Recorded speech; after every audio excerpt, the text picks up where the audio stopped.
नमस्कार दोस्तों, मैं Mahendra Sangwa, life coach and Locoself consultancy services का फाउंडर इस वीडियो में आपका स्वागत करता हूं। एक्चुअली हमारे पास एक सवाल आया था कि पैसों की टेंशन रहती है तो इसके लिए हमें क्या करना चाहिए। तो आज हम इसमें बात करेंगे कि पैसों की टेंशन क्यों रहती है और इसके क्या उपाय हैं।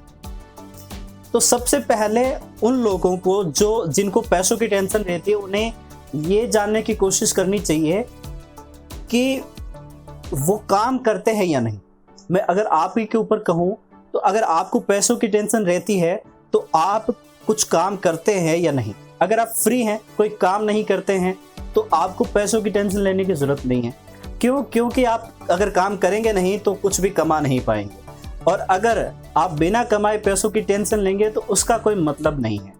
हाँ, अगर आप काम कर रहे हैं लेकिन फिर भी आपको पैसों की टेंशन रहती है तो उसके पीछे का कारण जानने की कोशिश करिए। क्या आप जो काम कर रहे हैं उसके बदले में आपको कम पैसे मिल रहे हैं, या फिर आप जो काम कर रहे हैं उसके बदले में आपके खर्चे जो ज़्यादा हैं, या फिर आपको बहुत ज़्यादा पैसों की ज़रूरत है लेकिन आप उतने नहीं कमा पा रहे हैं, आप बहुत ही कम पैसे कमा रहे हैं इसलिए टेंशन रह रही है।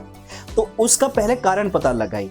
अगर ऐसा है कि आप जो काम कर रहे हैं उसके बदले में आपको पैसे कम मिल रहे हैं तो उसके बारे में उनसे बात कीजिए जो आपको पैसे दे रहे हैं। या फिर अगर काम खुद का है तो कुछ ऐसे स्ट्रेटजी लगाइए ताकि आप ज़्यादा पैसे उसी काम के ले सकें और लोग खुशी खुशी आपको दे दें।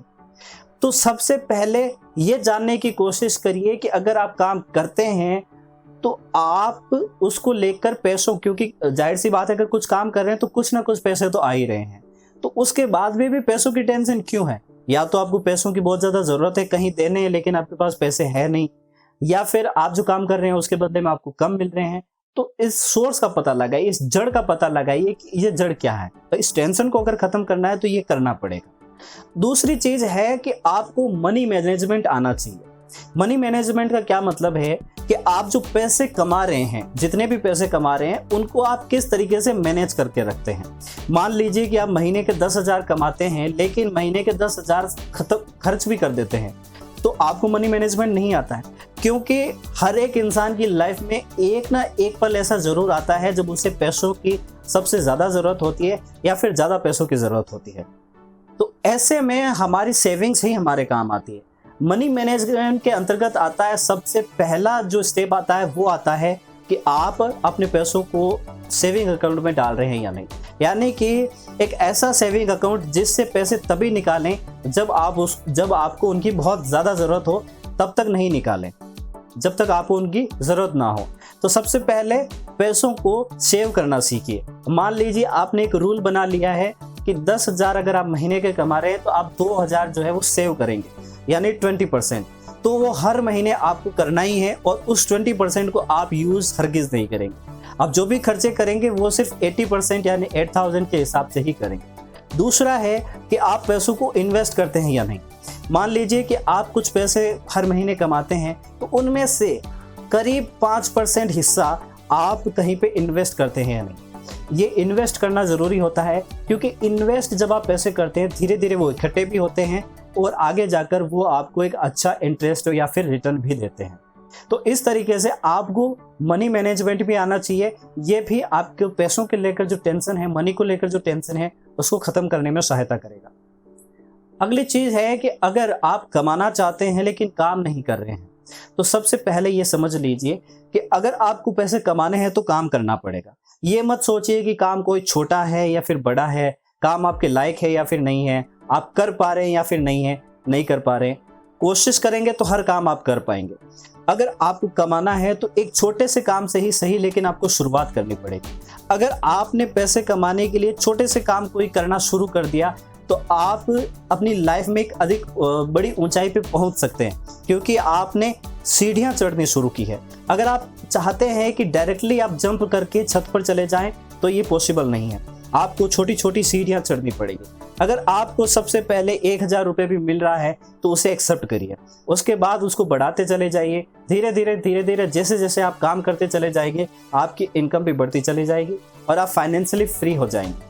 अगला पॉइंट है कि आपको पैसे बचाने की स्ट्रेटजी आनी चाहिए। यानी कि पूरे महीने में जितना कमाया उसके बाद अगले महीने में जितना खर्च करना है उतना करने के बाद भी आपका पैसा बच जाना चाहिए। यानी कि ना तो पैसे जितने कमा रहे हैं उससे ज़्यादा खर्च होने चाहिए और ना ही उतने खर्च होने चाहिए जितने कमा रहे हैं। अगर आप 10,000 कमा रहे हैं या फिर 30,000 कमा रहे हैं तो महीने में 30,000 खर्च नहीं होने चाहिए और ना ही 40,000 खर्च होने चाहिए।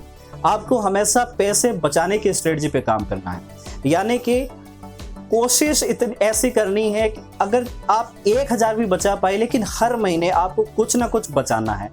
देखिए, जो हमने पहले डिस्कस किया था कि आपको एक सेविंग अकाउंट में कुछ डालना है, कुछ इन्वेस्टमेंट में डालना है, वो तो डालना ही है। उसके बाद भी जो पैसे बच जाते हैं उनमें भी खर्च करने के बाद आपको पैसे बचाने हैं।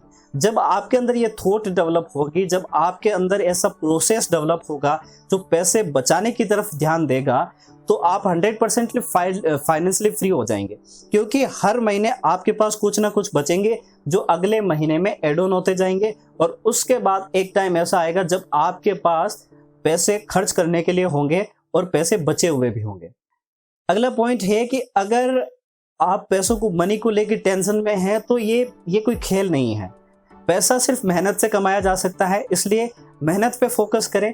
टेंशन लेने से आप मेहनत से दूर हो सकते हैं, हार्ड वर्क से या स्मार्ट वर्क से दूर हो सकते हैं, आप अपने काम से मुंह मोड़ सकते हैं, क्योंकि टेंशन हमेशा हमारे दिमाग को ब्लॉक कर देती है, नई थॉट्स नहीं आने देती, नए आइडियाज़ को जन्म नहीं लेने देती। तो अगर आप चाहते हैं कि आपके जो मनी को लेकर जो टेंशन है वो दूर हो, तो सबसे पहले इसको एक खेल समझना बंद कीजिए और पैसों को सीरियसली लीजिए और अपने काम को करने के लिए, अच्छी तरीके से करने के लिए, नए आइडियाज़ को पैदा करने के लिए इस टेंशन को ख़त्म कीजिए। ये टेंशन बेमतलब की है, इसका कोई अर्थ नहीं है, क्योंकि टेंशन लेने से ना तो आपकी कमाई होने वाली है, ना पैसों को लेकर जो प्रॉब्लम है वो ख़त्म होने वाली है। सो अगर आप चाहते हैं कि पैसों को लेकर जो प्रॉब्लम है और जो टेंशन है वो ख़त्म हो, तो इसके लिए आपको अपने थॉट प्रोसेस को पॉजिटिव करना पड़ेगा, आपको नए नए आइडियाज़ जनरेट करने पड़ेंगे, आपको अपनी प्रॉब्लम की जड़ तक जाना पड़ेगा और उस जड़ को ख़त्म करना पड़ेगा, उसे समझना पड़ेगा। अगर आपने समझ लिया, अगर आपने ख़त्म कर लिया, तो सब कुछ बहुत ईजिली हो जाएगा। सो आई होप कि आपको ये वीडियो पसंद आया होगा। अगर आपको ये वीडियो पसंद आया और जानकारी जो इस वीडियो में दी गई है वो पसंद आई है, तो हमारे वीडियो को लाइक ज़रूर करें, इसे उन लोगों तक शेयर करें जिनको पैसों को लेकर टेंशन रहती है, और ऐसे ही वीडियोज़ रेगुलर पाने के लिए हमारे चैनल लोकोसेल्फ को सब्सक्राइब ज़रूर करें। आपका कीमती समय हमें देने के लिए आपका बहुत बहुत धन्यवाद।